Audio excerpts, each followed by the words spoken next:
accomplishments, he's three division undisputed. Moved up 2 divisions to beat Canelo. So he's probably he's accomplished more than Mayweather for sure.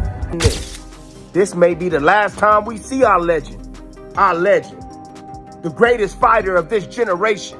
I told y'all back then that Bud would beat Floyd Mayweather. Y'all didn't believe me. He can do it. But what I'm saying is, if you have a victory over this man now, just does it, for what?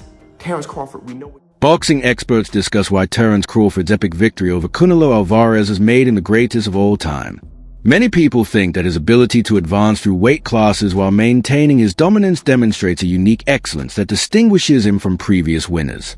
Crawford has accomplished more than Floyd Mayweather in this area, according to Robert Garcia, who echoed this opinion. He emphasized Crawford's clear 9-10 victory and his unwavering desire, which Canelo was unable to match.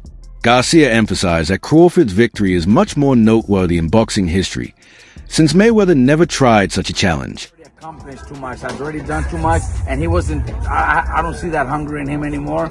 I don't see that those changes anymore. He fights flat-footed, throws one punch at a time. He's not fast anymore, and that's why I picked Crawford by decision. Are you surprised at how easy it was? Look, not that I'm surprised, because what I just told you, I think Crawford is very talented, and Crawford is hungry to become a legend. He wanted to become that three division undisputed. He wanted to make history by going up 2 divisions to beat Canelo, one of the greatest of all time. So he was hungry for it. I think Canelo has already done so much, has made so much money, that he's not hungry anymore. Do you think possibly that Crawford is up there with Pacquiao or Mayweather? I think in accomplishments, he's three division undisputed. Moved up 2 divisions to beat Canelo. So he's probably he's accomplished more than Mayweather for sure. Mayweather never became undisputed, but that doesn't mean he's better than Mayweather. I think in a fight at welterweight, Mayweather in his prime would beat Crawford, and Pacquiao in his prime would probably beat Crawford. But Crawford has accomplished more. Do you think Crawford should retire after this or fight someone else? Look, I think a rematch would be fucking good for Crawford to just beat him again and do the same thing if Canelo doesn't have any changes. If he doesn't, he needs to do a lot of changes. Canelo needs to do a lot of changes. Greg Hackett reacted strongly to the idea that Terence Crawford needs another big fight to cement his legacy, especially when Turkey Alshik suggested a potential matchup with David Benavidez.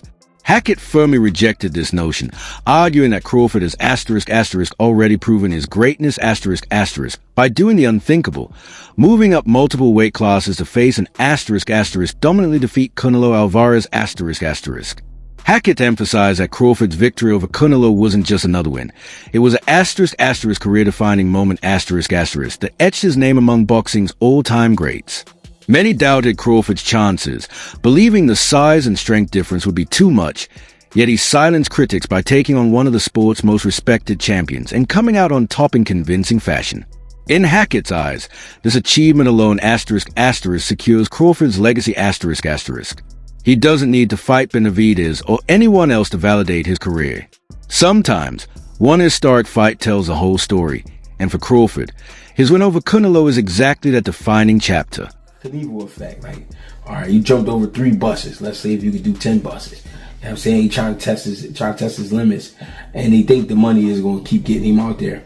That fight is pointless. The fight is pointless because nobody ever talked about that fight until now. And then I don't feel like Bud needs a Benavidez. And then that would mean Benavidez would have to go into a different body and bring himself back down to 68 when he's already getting settled in at 175. And, you know, I believe Benavidez has some tough tasks in front of him that he want to conquer before even talking like that. I don't even think he want to talk like that because there's really no point. He wanted the Canelo fight because Canelo was the man at 68 and he was at 68. I don't think he cared about fighting Bud, and I don't think Bud cared about fighting Benavidez. That's just Turkey trying to pull rank. Turkey trying to show he got a golden arm. You know what I mean? I understand that Turkey likes to make these big grand events, but there's a boxing aspect to this shit too. Like some stuff gotta make boxing sense. Yeah. Bringing the dude down that's been comfortable at 75, bringing him back down to 68, and then having him fight a dude that just jumped 3 weight classes in 2 fights that started his career off at 35. Right. Like, no, bro. No, man. Yeah, I don't want to see that fight. There's no point. There's no point. Like I said, Bud need to just go get a line of suits. You know what I'm saying? Get ready to just start talking about this shit. What kind of suits, though? I don't know. I don't know what's the best suit. Showbiz described Terence Crawford's victory as one of the ** most remarkable single-fight accomplishments * in modern boxing history. He marveled at how Crawford ** methodically climbed the weight divisions **, moving from welterweight to middleweight and ultimately to 168 pounds, where he executed a flawless game plan to conquer ** Canelo Alvarez **. According to Showbiz, this was no fluke or lucky break. It was a result of ** careful planning and preparation **, with each step of Crawford's journey perfectly designed to lead to this ultimate challenge. When the night came, Crawford appeared ready, polished, and sharper than ever before, making the fight feel like it had been destined to happen. Showbiz stressed that Crawford ** no longer has anything to prove **. This was a fight of fights, a performance so dominant that it showcased every quality needed to define a legendary fighter. In his view, no further challenges are necessary, as Crawford's triumph over Canelo has already validated his place at the very top of the sport. Just knew there was no way Terence Bud Crawford beat Saul Canelo Alvarez at 168. Canelo Alvarez was the super middleweight undisputed champion and younger. Terence Crawford was 26 at lightweight. Canelo Alvarez at 26, what was he, a middleweight? Terence Bud Crawford just grew to 154 at 36 years old. Canelo hasn't been able to make 154 since he was a baby. Terence Bud Crawford jumped up from welterweight to super middleweight to beat one of the greatest fighters of all time, to become 3-time undisputed in 3 different weight classes. Enough said. Enough said. It shed light on his victory against Errol the Truth Spence. That is for damn sure. Just the way he dominated him. Errol Spence was in there like, what the? If Canelo is saying there wasn't shit I can do in there, Errol Spence had to have been in there like, holy shit. It brings light to his resume. Everybody ducked him. We kind of knew that Bob Arum had Manny Pacquiao avoid Terence Crawford. I can't say Manny Pacquiao avoided Terence Crawford, but Bob Arum definitely did. PBC, welterweights in the PBC all avoided him.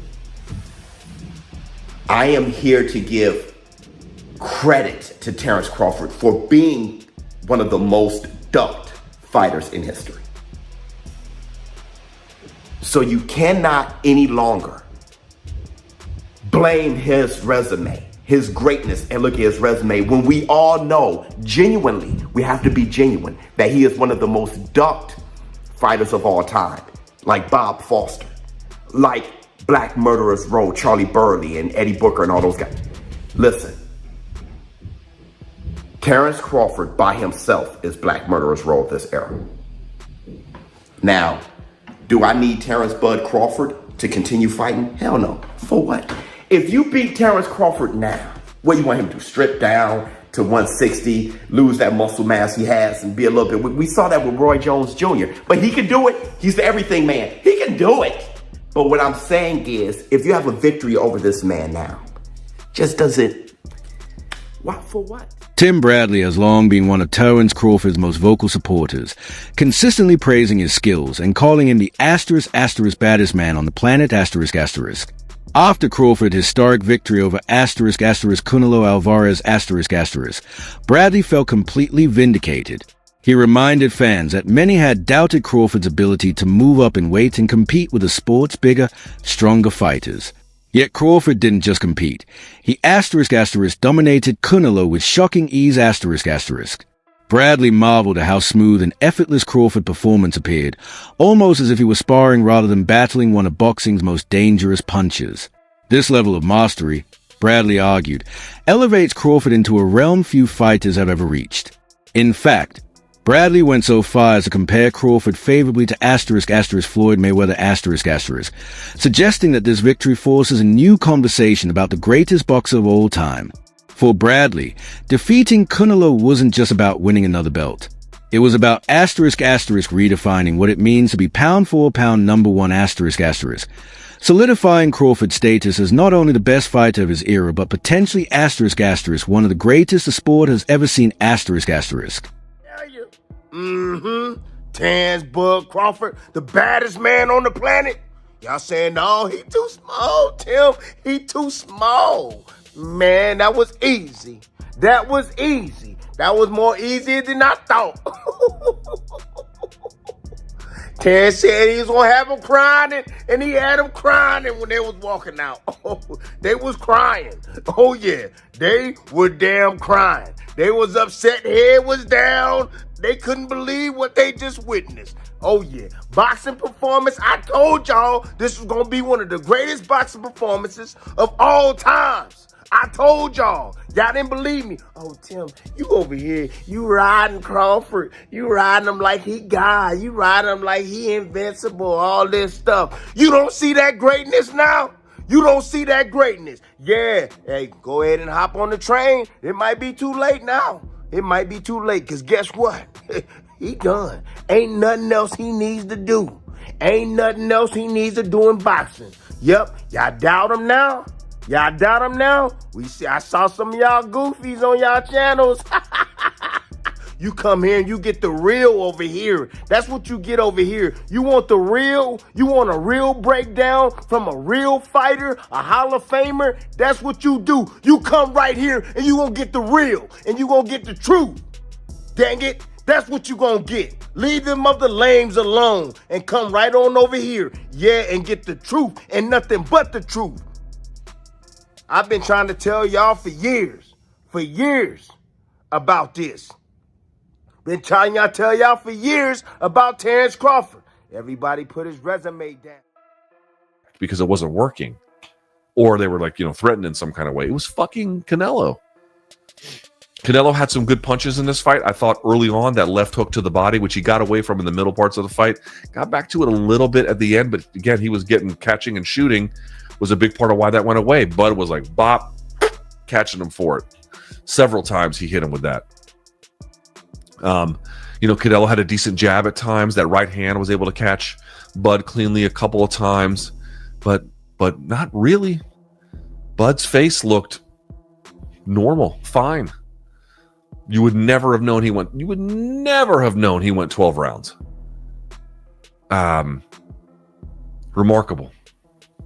Remarkable beyond words, man. Remarkable.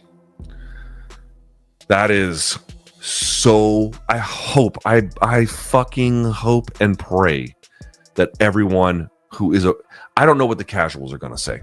I really don't. But for the real fight fans, the ones who are probably watching the stream, I hope you appreciate what you just took a look at.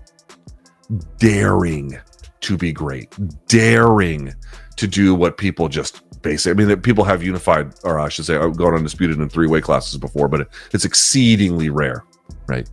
And to go up such a fucking jump. And let's go over one more thing if we can here for just a moment. One of the things that Bud has been trying to argue is that the boxing establishment has overlooked him. He was never their darling. He was never the guy that they picked. He was never the one that they chose ahead of time and was like, we're going to anoint you as our figure. He was never that guy, that was not him. And beating Spence got him a pretty far away in terms of like changing attitudes. But Canelo was the big one because Canelo was that guy. Now, Canelo, of course, earned everything he's gotten too. That's not the point. But like what I'm trying to say is Canelo was the promotional darling. Hello, the face of boxing. You know what I mean? And not just the face of boxing in this country, the face of boxing in another country. Dude, this motherfucker was the face of boxing worldwide, but in particular in North America, right? And something of a promotional darling, and always the A side, and this, that, and the other. And that was not Crawford's journey, man. That was, that was not Crawford's, he was fighting the Ricky Burns of the world. That was not his trajectory.